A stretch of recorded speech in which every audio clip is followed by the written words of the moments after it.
Let's get you a breaking update of the Bangladesh turmoil that has intensified with the government now imposing a nationwide curfew.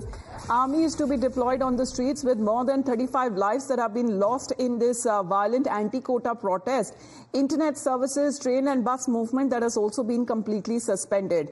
We have Pooja with us right now. Pooja, help us understand as this turmoil that has been intensifying in neighboring country Bangladesh, several measures that have now been put in place.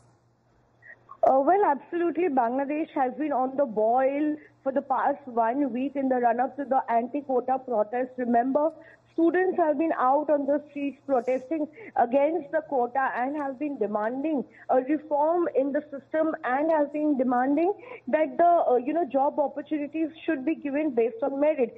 But the kind of violence that unfolded in the last couple of days, the Bangladesh government has now in fact imposed a curfew. And the army has been deployed out on the streets alongside border guards, Bangladesh and other paramilitary forces. And till yesterday, the official death toll had risen to 35.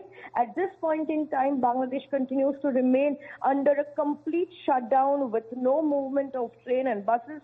Internet services continue to remain suspended for the fourth day in the row. Bangladesh has now been completely cut off from other countries where there is no internet connectivity, and there is in fact a huge problem for people trying to commute because there is no traffic movement going on. In fact, flight operations are also being affected because what I'm given to understand is that a lot of people have been stranded at the airports in Bangladesh with no movement of traffic. They're facing difficulty moving out of the airport.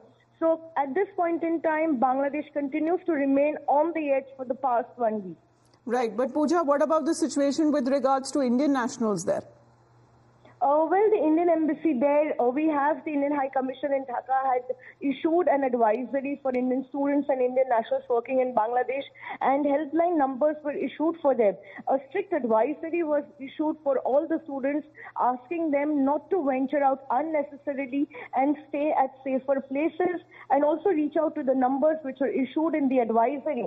But also what we're given to understand is that our borders with Bangladesh, land borders especially, has seen a lot of Indian students returning to India.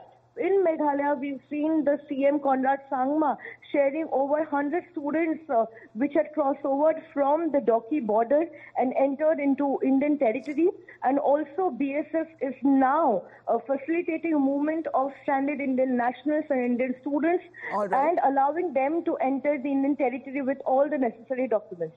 All right, Pooja, thank you very much for the update. The unrest that has been taking place in Bangladesh, especially in Dhaka and other cities, that has intensified. Indian government there also issuing advisories. With that, we head